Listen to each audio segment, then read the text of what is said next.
आपण पाहत आहात ॲक्शन महाराष्ट्र न्यूज।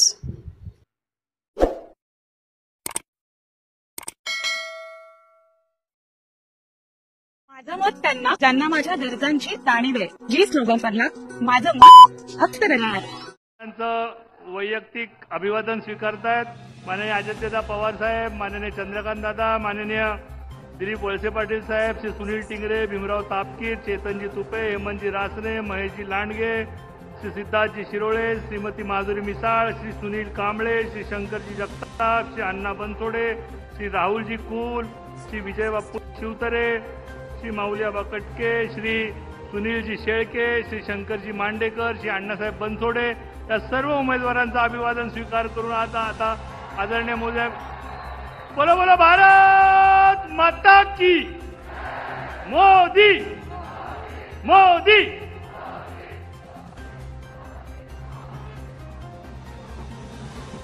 भारताला आणि भारतीयत्वाला जगाच्या पाठीवरती नवी ओळख देणारे भारताचे लाडके पंतप्रधान आदरणीय नरेंद्रजी मोदी यांचं आगमन इथे झालेलं आहे। टाळ्यांच्या गजरात आणि भारत मातेच्या जयघोषात आपण भारत मातेच्या या कर्तव्यनिष्ठ सुपुत्राचे स्वागत करूयात।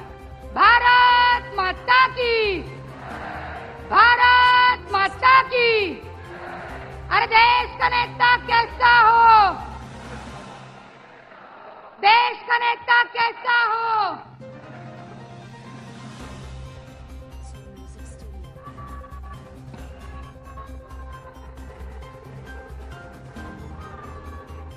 भारत देश सदियों से दुनिया को राह दिखाने वाला देश रहा है, पर अंग्रेजों से मुक्ति मिलाने के बाद भी इस देश में अपने ही देशवासियों को गुलामों की तरह इस्तेमाल करने वाली शक्ति ने राज किया।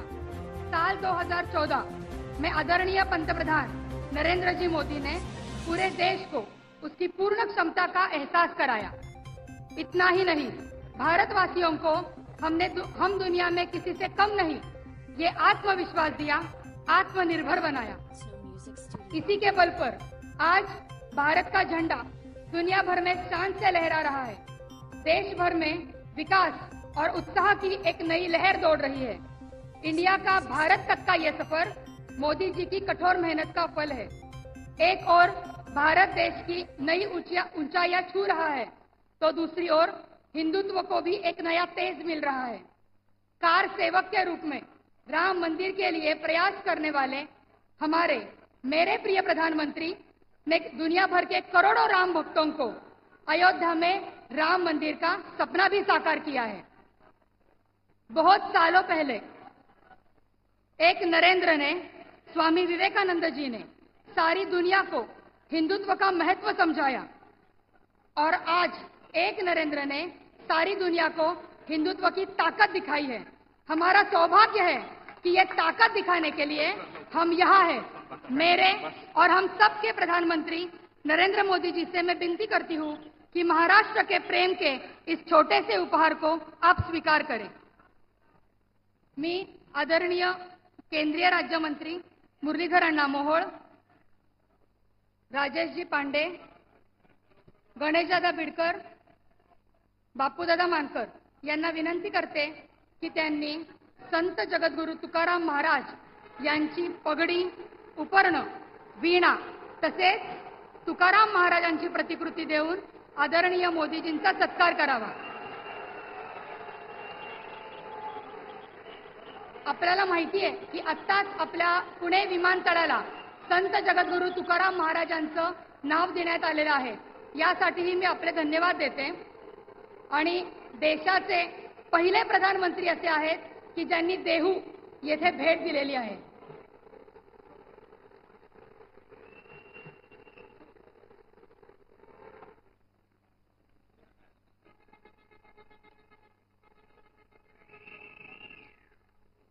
ज्यांनी दोन सत्कार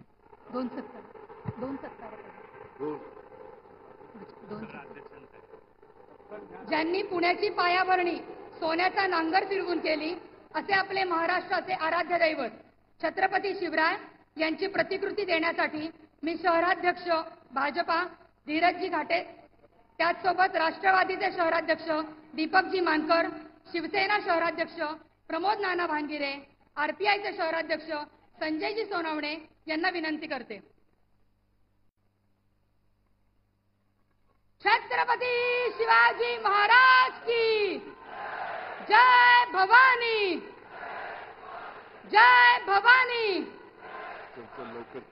लहुजी शक्ती सेनेचे संस्थापक व अध्यक्ष विष्णूजी कसबे, दिलीपजी कांबळे, सुनीलजी कांबळे, अमितजी गोरखे तसेच नितीनजी वायदंडे यांना मी विनंती करते की त्यांनी लहुजी साळवे यांची प्रतिकृती देऊन मोदीजींचा सत्कार करावा.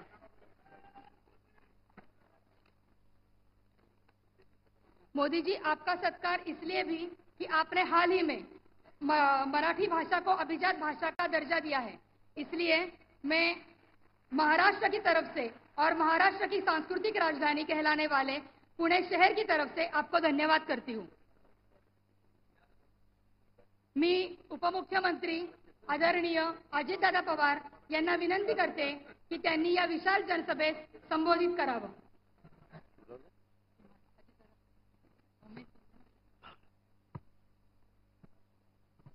आपल्या देशाचे विकास पुरुष, लोकप्रिय पंतप्रधान आदरणीय नरेंद्र मोदी साहेब, केंद्रीय राज्यमंत्री रामदास आठवलेजी, केंद्रीय राज्यमंत्री मुरलीधरजी मोहोळ, चंद्रकांतदादा पाटील, दिलीप वळसे पाटील, खासदार उदयनराजे भोसले, उपसभापती नीलमताई गोरे, सर्व सन्माननीय आजी माजी खासदार, आमदार, महायुती घटक पक्षांचे उपस्थित असणारे सर्व सन्माननीय अध्यक्ष, तसंच महायुतीचे पुणे जिल्ह्यातील, पुणे शहरातील उपस्थित असणारे सर्व सन्माननीय उमेदवार, जमलेले पुणेकर, जिल्ह्याच्या कानाकोपऱ्यातून, शहराच्या कानाकोपऱ्यातून आलेले माझे सगळे प्रतिष्ठित नागरिक, मतदार बंधू भगिनी, पत्रकार मित्र आणि माझ्या तरुण मित्रांनो, आज कार्तिक एकादशी.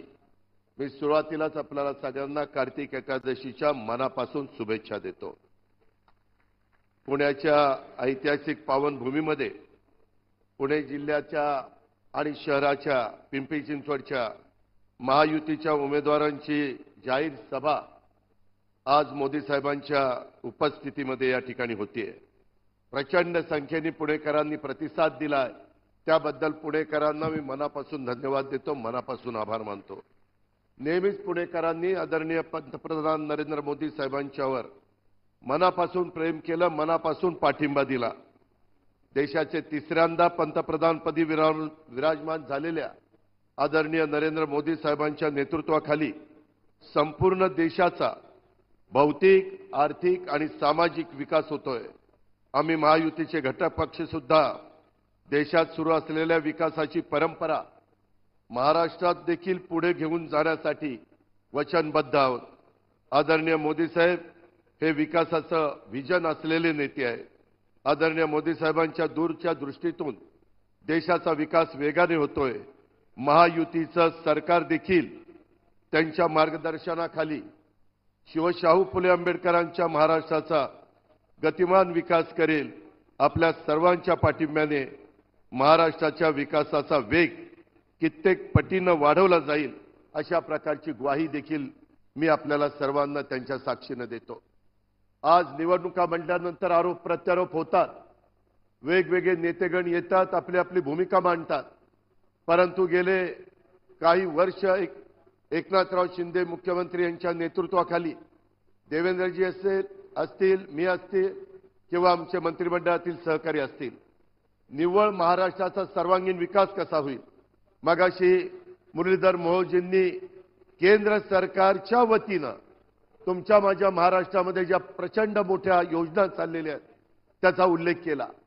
मला पुणेकरांना सांगायचंय आणि या सभेच्या माध्यमातून महाराष्ट्राला सांगायचंय, देशात तिसऱ्यांदा पंतप्रधानपदी विराजमान होण्याचा मान या देशातल्या 140 कोटी जनतेने मोदी साहेबांना दिलेला आहे. आज ते तिथं विराजमान झालेले आहेत. पहिल्याच कॅबिनेटमध्ये तुमच्या माझ्या महाराष्ट्रातलं एक महत्त्वाचं बंदर वाढवण बंदराला 75 पाऊण लाख कोटी रुपये देण्याचा निर्णय हा मोदी साहेबांच्या मंत्रिमंडळाने घेतला. खूप महत्त्वाचा निर्णय. जगातली 10 बंदरं आहेत त्याच्यातलं एक ते बंदर होणार आहे. एवढी चांगली साईट तिथं आहे. 25 वर्ष कुणाला करता आलं नाही ते त्या ठिकाणी मोदी साहेबांनी करून दाखवलंय. आपल्याला आपल्या राज्यामध्ये पुन्हा महायुतीचं सरकार आणायचंय. त्याकरता तुमचे आशीर्वाद इथं बसणाऱ्या सर्व आम्हा उमेदवारांना हवे.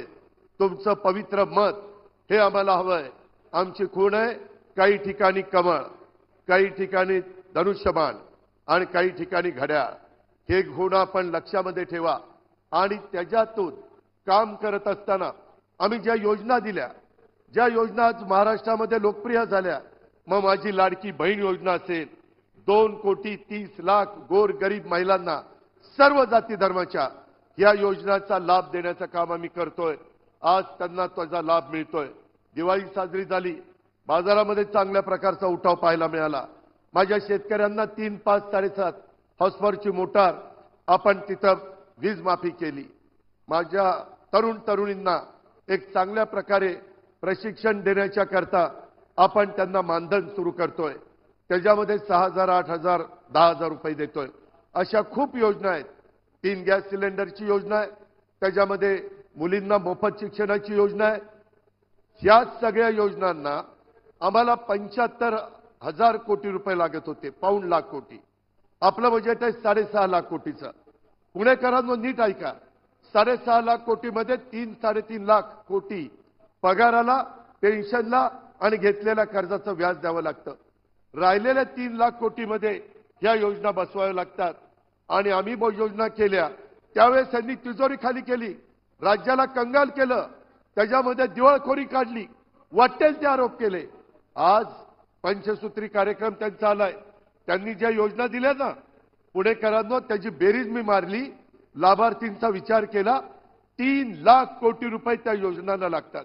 त्यांच्या शहाण्यांनी राज्य चालवलं होतं का? 3.5 लाख कोटी ह्याला आणि 3 लाख कोटी त्याला. विकास कशाचा करायचा? निव्वळ जनतेची दिशाभूल करण्याचं काम चाललंय. मी पंतप्रधानांच्या साक्षीने तुम्हाला सांगतो, आजपर्यंत मी जे बोललोय ते खरं बोललोय. वचनपूर्तीचं राजकारण केलेलं आहे आणि त्याच्यामध्ये एकनाथराव, देवेंद्रजी, मी आणि माझे सहकारी कुठं कमी पडणार नाही हा शब्द देखील मी तुम्हाला देतो. आणि इथून पुढच्या काळामध्ये राज्याला प्रगतीपथावर नेत असताना देशाचे पंतप्रधान नरेंद्र मोदींचा तुमच्या माझ्या राज्याला मोठ्या प्रमाणावर विकासाच्या बाबतीमध्ये कसा फायदा करून घेता येईल याकरता हे महाराष्ट्र सरकार कुठं कमी पडणार नाही याबद्दलची ग्वाही देतो. त्याकरता आणि आपण सुरू केलेल्या योजना पुढे 5 वर्ष चालवण्याच्या करता तुम्ही महायुतीच्या सन्माननीय उमेदवारांना तिथं कमळ, घड्याळ आणि धनुष्यबाण त्याला आपलं पवित्र मत देण्याचं मी आव्हान तुम्हाला सगळ्यांना करतो. केंद्राच्या विचाराचं जर राज्य सरकार आलं तर त्याच्यातनं तुमच्या माझ्या राज्याचा फायदा आहे. आपल्या सांध्यापासून बांध्यापर्यंत जनतेचा फायदा आहे. तो फायदा आपण मोठ्या प्रमाणावर घेण्याच्या करता ते तुमच्या हातात आहे, तुमच्या पवित्र मतामध्ये. त्याकरता आपण सर्वांनी आपल्या राज्यामध्ये पुन्हा मोठ्या संख्येने महायुतीचे उमेदवार विजयी करावेत. गेल्या वेळेस खूप मोठी ताकद आपल्या जिल्ह्यांनी, आपल्या शहरांनी या महायुतीला दिली. त्याच्यामध्ये आणखीन वाढ करण्याचा प्रयत्न करा. तुम्ही टाकलेल्या विश्वासाला आम्ही उमेदवार कुठेही तडा जाऊन देणार नाही हा शब्द मोदी साहेबांच्या साक्षीने देतो आणि आपल्या सगळ्यांची रजा घेतो. जय हिंद, जय महाराष्ट्र. आपण सर्वजण ज्या गोष्टीची आतुरतेने वाट बघत आहोत असे आपले लाडके पंतप्रधान नरेंद्रजी मोदी यांच्या भाषणाची वेळ आता आलेली आहे. आदरणीय प्रधानमंत्री नरेंद्र मोदी जी से मैं अनुरोध करती हूं कि आप इस विशाल जनसभा को संबोधित करें.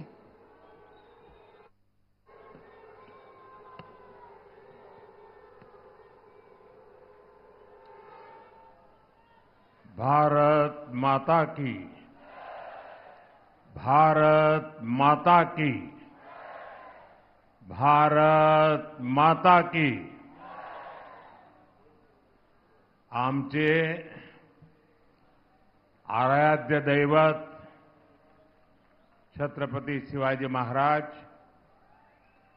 छत्रपती संभाजी महाराज यांना मी कोटी कोटी नमन करतो.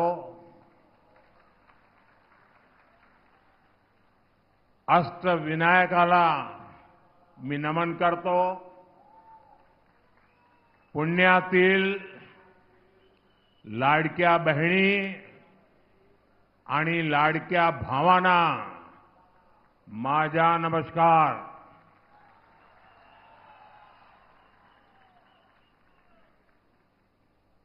मैं देख रहा हूं वहां कोई सज्जन हमारी मां की बहुत बढ़िया चित्र बना करके लाए हैं. ये कोई सज्जन है जो मोदी को भी उठा के खड़े हो गए हैं. मैं आपका बहुत आभारी हूं. ये बच्चे भी बहुत कुछ बना के ले आए हैं. कोई इनको कलेक्ट कर ले भाई.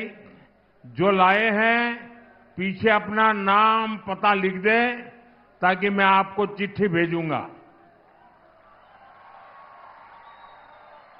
आपका ये प्यार मेरे लिए बहुत बड़ी पूंजी है.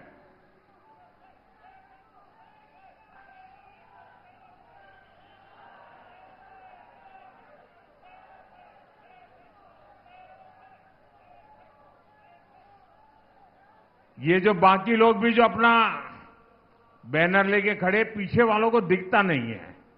आप तो सब समझदार हैं. हाँ, शाबाश. ये जो सज्जन लाए हैं जरा कोई कलेक्ट कर ले उनसे पीछे, ताकि पीछे लोग परेशान न हो. आप अपना आता पता लिख देना, मैं जरूर आपको चिट्ठी भेजूंगा. मैं आपका बहुत आभारी हूं आपके इस प्यार के लिए. साथियों, मैं पिछले कुछ दिनों से महाराष्ट्र के अलग अलग इलाकों में गया हूं और मैं विश्वास से कह सकता हूं कि ऐसा भरपूर जन समर्थन पूरे महाराष्ट्र में और आज पुणे का ये प्यार, ये स्नेह, और मुझे यहां आने में देर हुई इसलिए नहीं कि मैं देर से आया था, पर पूरे रास्ते भर इतनी तादाद में लोग खड़े थे कि उनको नमस्ते करते करते आने में भी मैं शायद फिर भी उन सबको न्याय नहीं कर पाया. लेकिन जो पूरे रास्ते पर मैंने उमंग और उत्साह देखा, नौजवानों का समर्थन देखा, साथियों, ये बता रहा है महाराष्ट्र में फिर एक बार महायुति सरकार. महाराष्ट्र में फिर एक बार, महाराष्ट्र में फिर एक बार. साथियों, पुणे और बीजेपी का रिश्ता विचार, संस्कार और आस्था का रिश्ता है. पुणे ने हमेशा बीजेपी के विचार और विजन का भरपूर समर्थन किया है. मैं इस विश्वास के लिए पुणे की जनता का हृदय से आभारी हूं. मैं आपको ये भरोसा दिलाने आया हूं, महायुति की नई सरकार पुणे और महाराष्ट्र के विकास के लिए और तेजी से काम करेगी. आने वाले 5 वर्ष पुणे के विकास की नई उड़ान के वर्ष होंगे. साथियों, पुणे के लोगों को सशक्त बनाने के लिए इन्वेस्टमेंट, इंफ्रास्ट्रक्चर और इंडस्ट्री तीनों की जरूरत है। हमने इसके हर पहलू पर काम किया है। पिछले 10 वर्षों में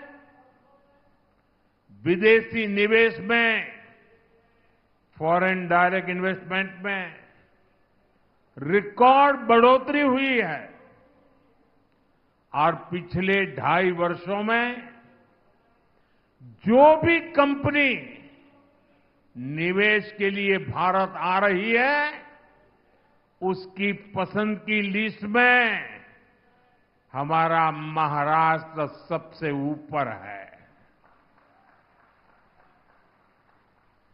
पुणे और इस क्षेत्र को इस निवेश का एक बहुत बड़ा हिस्सा मिल रहा है। ये निवेश जब हमारे इलेक्ट्रॉनिक्स और आईटी क्षेत्रों में आया तो यहां कंपनियों की संख्या बढ़ी। यहां मौजूदा कंपनियों का विस्तार भी हुआ। ये निवेश जब स्टार्टअप में हुआ तो पुणे के उद्यमशील युवाओं को इससे लाभ हुआ। युवाओं के लिए भी रोजगार के अनगिनत अवसर पैदा हुए। पुणे का ऑटोमोबाइल उद्योग तो पूरे देश में हमेशा से ही धाक जमाता रहा है।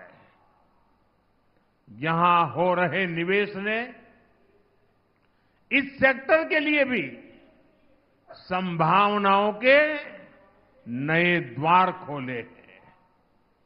साथियों, पुणे की कनेक्टिविटी को लेकर भी महायुति की सरकार बहुत गंभीरता से काम कर रही है। आपकी आकांक्षाएं मेरे लिए आपका आदेश है।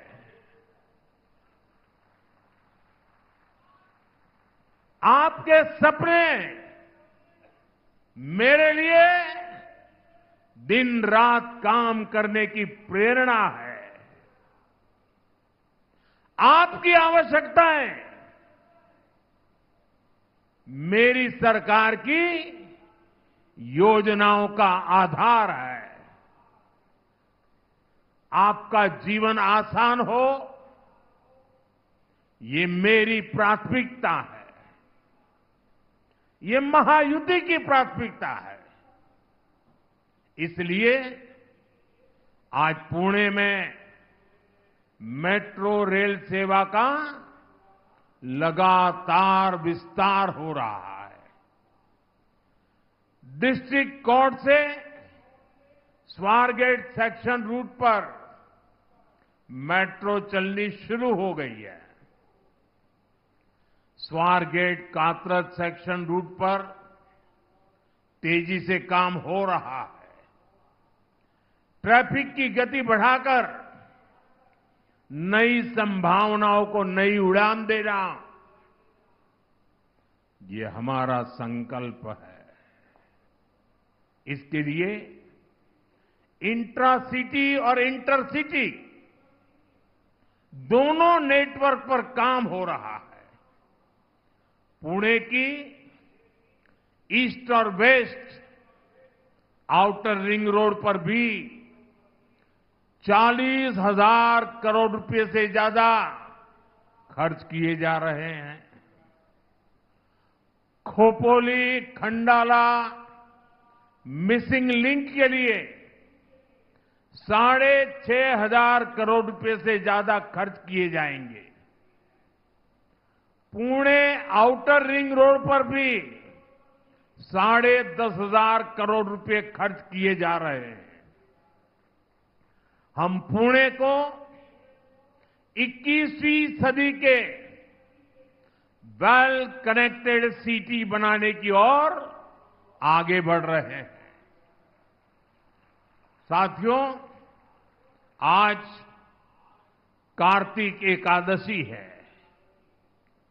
पंढरपुर में यात्रा है, तो पालखी मार्ग की चर्चा भी स्वाभाविक हो जाती है। जगतगुरु तुकाराम महाराज पालखी मार्ग और संत ज्ञानेश्वर महाराज पालखी मार्ग, इसका काम तेजी से आगे बढ़ रहा है। इन मार्गों को तैयार करने में 11,000 करोड़ रुपए खर्च किए जा रहे हैं। आमच्या वारकऱ्यासाठी ही आमची समर्पित सेवा है।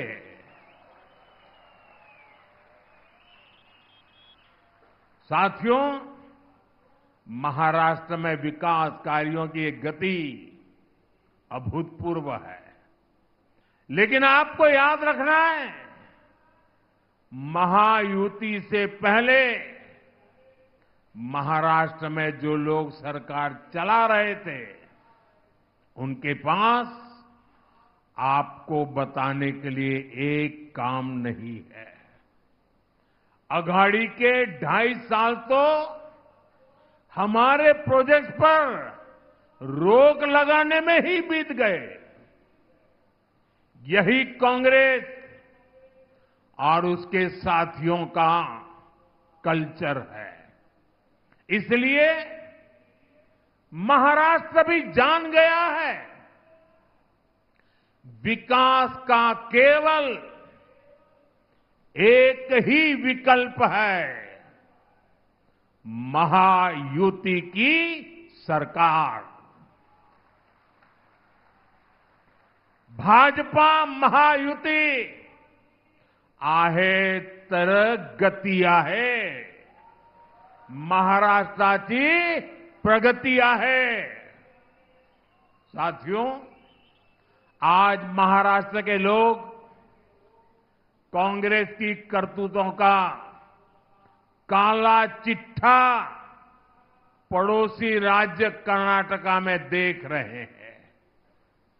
कर्नाटका में कांग्रेस ने झूठ का वही टेप रिकॉर्डर बजाकर वोट मांगे, हवाई वादे किए। सरकार बनी तो कांग्रेस ने हाथ खड़े कर दिए। अब वादे पूरे करने की जगह कांग्रेस ने जनता से वसूली का अभियान चलाया हुआ है। कर्नाटका में आए दिन कोई न कोई घोटाला सामने आ रहा है। यानी कर्नाटका में कांग्रेस जनता को खुलेआम लूट रही है। आरोप है कि लूट का यही पैसा महाराष्ट्र में भेजकर चुनाव लड़वाया जा रहा है। अगर हमें महाराष्ट्र को बचाना है तो कांग्रेस नाम की इस आफत को दूर ही रखना है। साथियों, पूरा देश इन दिनों कांग्रेस का एक और विश्वासघात देख रहा है। कांग्रेस ने जम्मू कश्मीर विधानसभा में आर्टिकल 370 फिर से लागू करने का प्रस्ताव पास किया है। जो लोग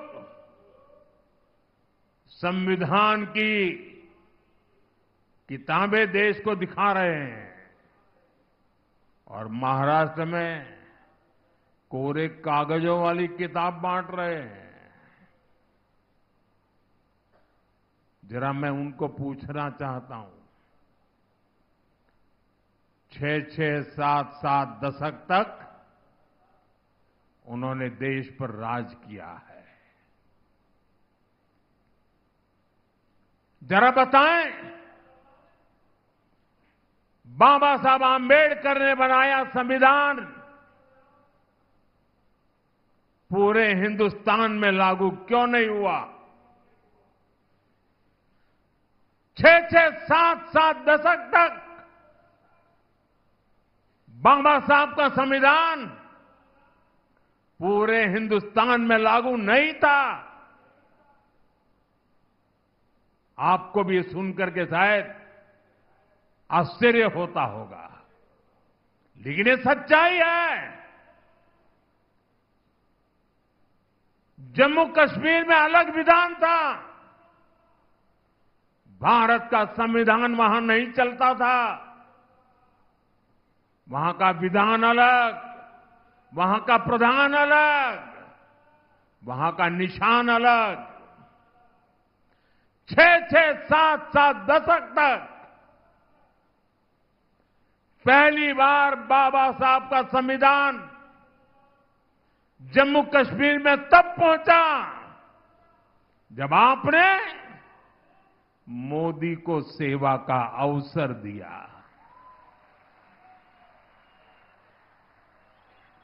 इन्होंने 370 की ऐसी दीवार खड़ी कर दी थी कि भारत का संविधान वहां घुस नहीं सकता था।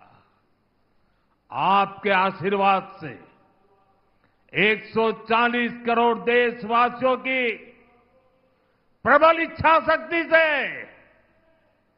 आपके इस सेवक मोदी ने 370 को जमीन में गाड़ दिया है।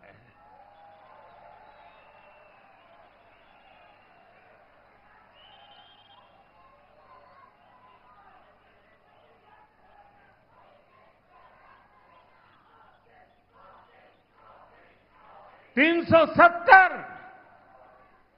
जिसने कश्मीर को भारत से काटने का काम किया, 370 जिसने कश्मीर में आतंकवाद और अलगाववाद को हवा दी, 370 जिसने कश्मीर में भारत का संविधान लागू नहीं होने दिया, बीजेपी ने उसे खत्म करके कश्मीर में तिरंगा फहराया है।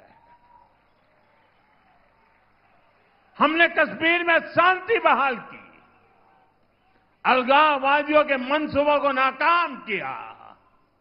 जिस लाल चौक में कभी हिंदुस्तान के तिरंगों को जूते के नीचे रौंदा जाता था, आज शान से लाल चौक में तिरंगा झंडा फहरता है। इस बार दिवाली में लोगों ने देखा है कश्मीर के लाल चौक में दिए जगमगा रहे थे, हजारों दिए जगमगा रहे थे और लोग बड़ी शान से दीपावली का त्योहार मना रहे थे। लेकिन कांग्रेस और उसके सभी चट्टे बट्टे साथी फिर से जम्मू कश्मीर में 370 लागू करने के लिए विधानसभा में प्रस्ताव पास कर रही है। मैं पुणे के मेरे देशभक्त भाई बहन, मैं आपसे पूछता हूं और मैं आशा करता हूं कि आप पूरी ताकत से जवाब देंगे। कश्मीर में फिर से 370 लागू करना, ये किसकी मांग है? किसकी मांग है? ये किसकी बात है? साथियों, पिछले 70 साल से ये भाषा सिर्फ और सिर्फ पाकिस्तान बोलता रहा है और आज जो भाषा पाकिस्तान बोलता था वो भाषा कांग्रेस बोल रही है, उसके चट्टे बट्टे बोल रहे हैं। साथियों, शाम का समय है, पुणे की नगरी है, देशवासियों को 370 का हमारा जो निर्णय है, जिसको उलटने का कांग्रेस खेल खेल रही है, उनको दिया दिखाना जरूरी है। आप अपना मोबाइल फोन निकालिए और अपने मोबाइल फोन से फ्लैश लाइट चलाइए जरा, मंच वाले भी जलाएं। एनडीए की सरकार ने हमेशा मिडिल क्लास को प्राथमिकता दी है। मैं ये मानता हूं कि मिडिल क्लास देश की रीढ़ होता है। ये मिडिल क्लास ही है जो ये वेल्थ क्रिएट करता है, वेल्थ जनरेट करता है। अगर आज भारत दुनिया की तीसरी सबसे बड़ी अर्थव्यवस्था बनने जा रहा है, तो इसमें सबसे बड़ा योगदान हमारे मध्यम वर्ग का ही है। मध्यम वर्ग प्रगति कर रहा है, तभी देश प्रगति कर रहा है। इसलिए बीते 10 वर्षों में हमने मध्यम वर्ग को ध्यान में रखते हुए नई नीतियां बनाई, नए फैसले लिए। आज 7 लाख रुपए तक इनकम टैक्स जीरो कर दिया गया है, जीरो। सालाना 10-12 लाख रुपया तक पर टैक्स को बहुत कम किया गया है। इसका बहुत अधिक लाभ पुणे जैसे हमारे शहरों में काम करने वाले प्रोफेशनल्स को मिला है। हमारा ये भी प्रयास रहा है कि मिडिल क्लास को बीमारियों के इलाज पर कम से कम खर्च करना पड़े। पीएम जन औषधि केंद्र में 80% डिस्काउंट पर दवाओं से मिडिल क्लास के 30,000 करोड़ रुपए से ज्यादा की बचत हुई है। हार्ट के स्टेंट्स, नी इम्प्लांट्स, इनको सस्ता करना, इस फैसले से मेरे मिडिल क्लास के भाई बहनों को फायदा हुआ है। इससे लोगों के 85,000 करोड़ रुपए से ज्यादा बचत हुई है।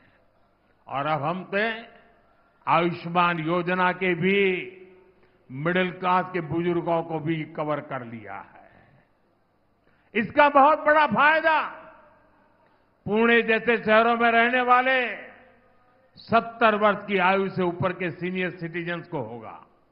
यहां उपस्थित मैं आप सबसे कहना चाहता हूं, आपके परिवार में माता, पिता, दादा, दादी, नाना, नानी, चाचा, चाची जो भी 70 साल से ऊपर के हैं, और अगर उनको बीमारी में कोई खर्च होता है, पहले वो जिम्मा आप पे सर पर था, अब वो जिम्मेवारी आपकी नहीं है, ये उनका बेटा मोदी संभालेगा।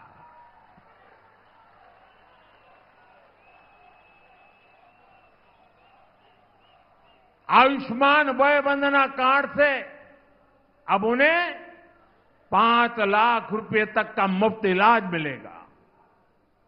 लोकसभा चुनाव के दौरान मैंने एक गारंटी आपको दी थी, और अब मोदी ने अपनी गारंटी पूरी करके दिखाई है। साथियों, हमारी सरकार गरीबों को तो पक्के घर बनाकर दे रही है, मिडिल क्लास के घरों के लिए भी सब्सिडी दे रही है। हमने रेरा जैसा कानून बनाकर मिडिल क्लास के सपनों के घरों को सुरक्षित किया है। साथियों, मिडिल क्लास का एक प्रमुख खर्च बच्चों की एजुकेशन पर होता है। हाल में ही हमने पीएम विद्या लक्ष्मी योजना शुरू की है।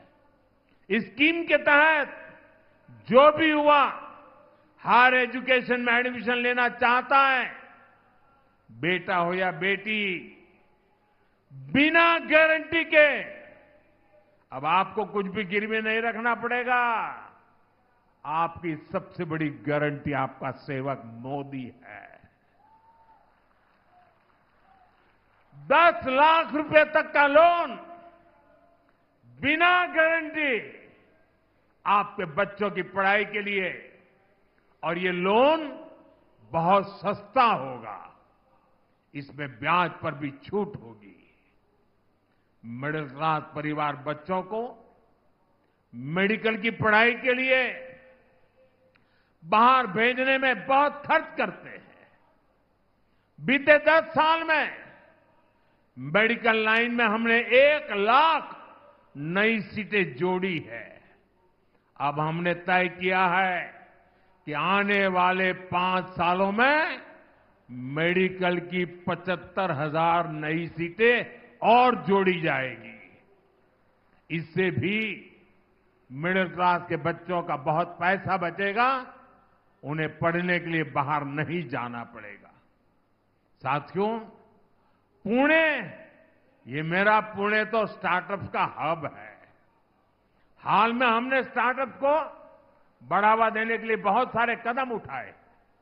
हमने स्पेस स्टार्टअप के लिए 1,000 करोड़ रुपए का स्पेशल फंड बनाने का निर्णय लिया है।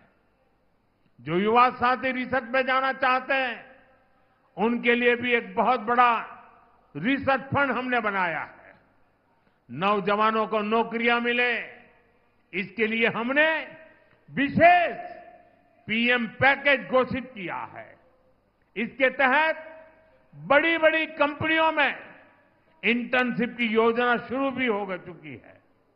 कंपनियों में पहली जॉब पर प्रोत्साहन देने का काम भी हमारी सरकार कर रही है। साथियों, पुणे महाराष्ट्र की सांस्कृतिक राजधानी है। महायुति की सरकार ने महाराष्ट्र की संस्कृति के संरक्षण और प्रसार के लिए कई महत्वपूर्ण कदम उठाए हैं। महाराष्ट्र के लोग दशकों से मराठी को अभिजात भाषा का दर्जा देने की मांग कर रहे थे, और मैं मानता हूं, अगर पूरे हिंदुस्तान में मराठी भाषा के अभिजात दर्जे से पुणे को जितनी खुशी हुई होगी ना, शायद किसी और को नहीं होगी। कांग्रेस की सरकारों ने, अगाड़ी के नेताओं ने हमेशा इसकी अनदेखी की। हमारी सरकार ने मराठी को अभिजात भाषा का दर्जा देकर अपना दायित्व निभाया है।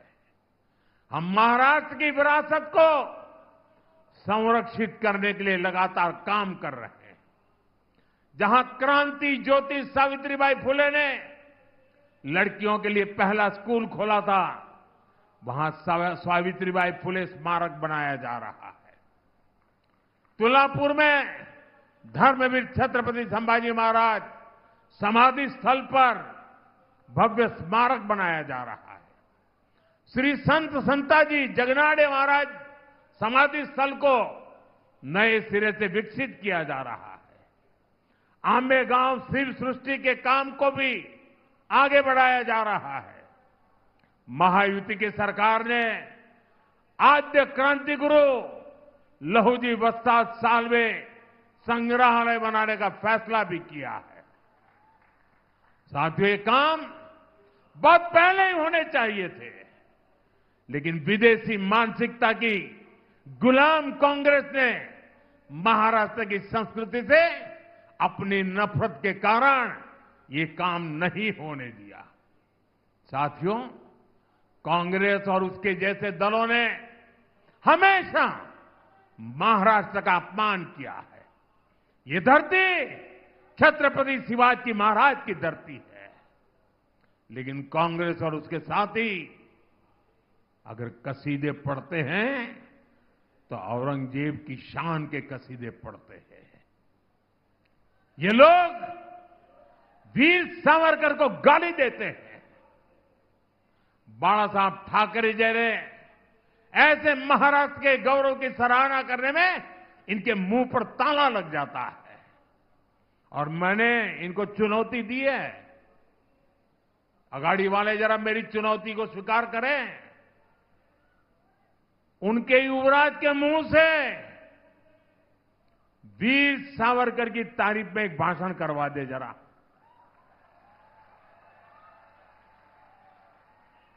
मैं अगाड़ी के साथियों को कहता हूं, अगर उनमें दम हो तो उनके युवराज के मुंह से बाड़ा साहब ठाकरे की जरा तारीफ करवा करके सुनाए महाराष्ट्र को।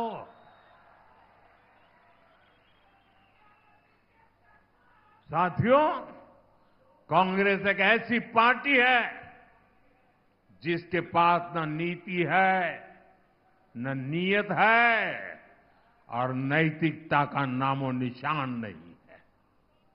कांग्रेस को केवल और केवल सत्ता चाहिए। सत्ता के लिए कांग्रेस ने देश का विभाजन करवाया। कांग्रेस ने देश को मत, मजहब, भाषा और इलाके के आधार पर बांटा। सत्ता के लिए इन्होंने तुष्टीकरण का खतरनाक खेल खेला और अब वही कांग्रेस सत्ता के लिए दलित, पिछड़ा और आदिवासी को तोड़ने और बांटने का खेल खेल रही है। कांग्रेस के लोग एससी, एसटी, ओबीसी को अलग अलग जातियों में बांटकर उनकी एकजुटता तोड़ना चाहते हैं। कांग्रेस एसटी की जातियों को आपस में लड़ाना चाहती है। कांग्रेस एससी की जातियों को आपस में लड़ाना चाहती है। कांग्रेस ओबीसी की जातियों को आपस में लड़ाना चाहती है। अलग अलग जातियों को आपस में लड़ाकर कांग्रेस पहले उन्हें कमजोर करेगी और बाद में उनका आरक्षण छीन लेगी। इसलिए आप सभी को बहुत सावधान रहना है। हमें याद रखना है, हम एक रहेंगे तो सेफ रहेंगे। हम एक रहेंगे तो हम एक रहेंगे तो हम एक रहेंगे तो साथियों, ये चुनाव महाराष्ट्र के साथ साथ पूरे देश को दिशा देने का चुनाव है। अभी हाल ही में हरियाणा ने विकसित भारत के सपने पर मुहर लगाई है। अब भारत विरोधी ताकतों को पूरी तरह से मिटाने की जिम्मेदारी मेरे महाराष्ट्र की है, मेरे पुणे की है। और इसलिए मेरा आग्रह है, 20 नवंबर को महायुति के सभी उम्मीदवारों के लिए भारी संख्या में मतदान करें। आपका एक एक वोट महाराष्ट्र के बेहतर भविष्य की गारंटी बनेगा। आप इतनी बड़ी तादाद में आए, हम सबको आशीर्वाद दिए। मैं आप सबका हृदय से बहुत बहुत आभार व्यक्त करता हूं। मेरे साथ दोनों हाथ ऊपर करके पूरी ताकत से बोलिए, भारत माता की। आवाज उन लोगों तक जानी चाहिए जिनकी डोरे 370 पर बैठे पड़े हैं। भारत माता की, भारत माता की, भारत माता की। बहुत बहुत धन्यवाद।